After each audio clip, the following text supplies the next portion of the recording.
lunch basket. "Your husband will be out there." She closed the lid down and raised her head brightly. "What difference does it make?" she asked. "How hard the wind blows if you got your husband." Lucy Brown flipped a speck of dust from the hem of Celia's traveling dress. "Yes," said she, "and such a husband." Celia looked wistfully out over the calm and quiet street, basking in the sunlight, peacefully minus a ripple of breeze to break the beauty of it, her large eyes sad. "I'm afraid of the wind," she complained. "Storms scare me." And she reiterated, "I'm afraid of the wind." Sarah suddenly ran down the walk on either side of which blossomed old-fashioned flowers, marsh marigolds, Johnny jump-ups, and brown-eyed Susans. She stood at the front gate, which swung on its hinges, leaning over it, looking down the road.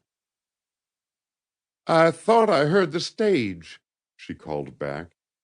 "Yes, sure enough. Here it is, comin'." At that, Celia's mother, hurrying fearfully out the door, threw her arms around her. Celia fell to sobbing. "It's so far away," she stammered brokenly between her sobs. "I'm afraid to go. It's so far away." "There, there," comforted her mother, lifting up her face and kissing it. "It's not so far, but you can come back again.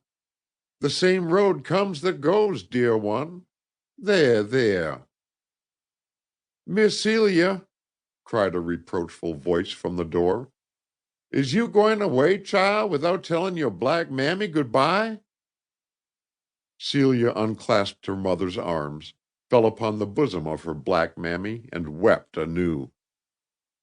"The Lord will be with you, child," cooed the voice of the negress, musical with tenderness, "and bring you back home safe and sound in his own time." The stage rolled up with clash and clatter and flap of curtain. It stopped at the gate. There ensued the rush of departure, the driver, after hoisting the baggage of his one passenger thereto, looking stolidly down on the heartbreak from the height of his perch, his long whip poised in mid-air. Celia's friends swarmed about her. They kissed her. They essayed to comfort her. They thrust upon her gifts of fruit and flowers and dainties for her lunch. They bore her wraps out to the cumbersome vehicle which was to convey her to Lexington, the nearest town which at that time boasted of a railroad. They placed her comfortably, turning again and again to give her another kiss and to bid her good-bye and Godspeed. It was as if her heartstrings wrenched asunder at the jerk of the wheels that started the huge stage onward.